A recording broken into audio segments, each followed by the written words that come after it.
உண்மையில் சட்டத்தரணிகள் சங்கம் பாராளுமன்ற சம்பிரதாயம் தொடர்பில் அறிந்து கொள்ள வேண்டும்.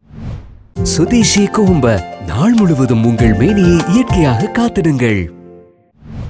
எதிர்க்கட்சி தலைவரும் பாராளுமன்ற சம்பிரதாயம் தொடர்பில் புரிந்து கொள்ள வேண்டும். பாராளுமன்ற உறுப்பினர்களுக்கு அறிவிக்கும் தேவை சட்டத்தரணிகளுக்கு இருக்குமாயின் அது தொடர்பில் சபாநாயகருக்கு கடிதம் மூலம் அறிவித்து சபாநாயகரிடம் கோரிக்கை விடுத்து அதன் பின்னரே அதற்கான அனுமதியை பெற வேண்டும். அல்லது 22வது திருத்தமோ அல்லது எந்த ஒரு சட்டம் மூலம் அல்லது சமூகத்தில் பேசப்படும் விடயங்கள் தொடர்பில் சட்டத்தரணிகள் சங்கத்தின் கருத்தை பெறுவது மதிப்புமிக்கது என சபாநாயகர் கருதினால் சபாநாயகருக்கு சட்டத்தரணி சங்கத்துக்கு அழைப்பு விடுத்து பாராளுமன்ற உறுப்பினர்களுக்கு அந்த வாய்ப்பை வழங்க அதிகாரம் இருக்கிறது. ஆனால் இவை இரண்டும் நடக்கவில்லை. எதிர்க்கட்சி தலைவர் பாராளுமன்றத்துக்கு வெளியே இல்லாவிட்டால் தனது கட்சி அலுவலகத்தில் சட்டத்தரணிகள் சங்கத்தின் தலைவரோடு பேசி பாராளுமன்ற உறுப்பினர்களை அழைத்து ஒரு கடிதம் எழுதுகிறார்.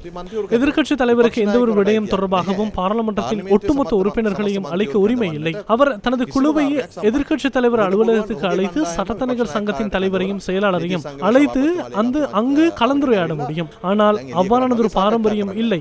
எனவே அந்த விடயத்தை எமது சபாநாயகர் நேற்று கேள்வி எழுப்பினார். அதற்குரிய பதிலை சட்டத்தரணிகள் சங்கம் நேற்றே எதிர்க்கட்சி தலைவர் சஜித் பிரேமதாசவுக்கு அனுப்பியுள்ளது. சபாநாயகர் விடயங்களை எதிர்க்கட்சி தலைவருக்கே கூறியிருக்கின்றார். ஆனால் அரசாங்க தரப்பிலிருந்து தம்மை அச்சுறுத்துவதாக சட்டத்தரணிகள் சங்கம் எதிர்க்கட்சி தலைவருக்கு தெரிவித்திருக்கின்றது. அந்த கடிதத்தில் அரசாங்கத்தின் அச்சுறுத்தல் என கூறப்பட்டுள்ளது. எனவே உண்மையில் சஜித் பிரேமதாசவிடம் கூறிய விடயத்தை சட்டத்தரணிகள் சங்க தலைவரும் ஏன் தனது சொந்த விடயமாக மாற்றிக்கொள்கின்றார் என்பது எமக்கு ஒரு பிரச்சனையாக இருக்கிறது.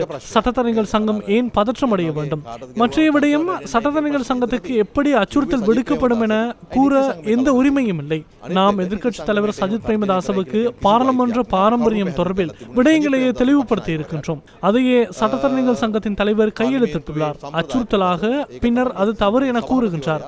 மீண்டும் அது அச்சுறுத்தல் என்கின்றார். இது என்னவென்று எனக்கு தெரியவில்லை. ஆனால் அது அச்சுறுத்தலா என்பது எனக்கும் தெரியாது. ஆனால் இறுதியில் எம்மிடம் கிடைத்த கடிதத்துக்கு அமைய அச்சுறுத்தல் என்றே கூறப்பட்டுள்ளது.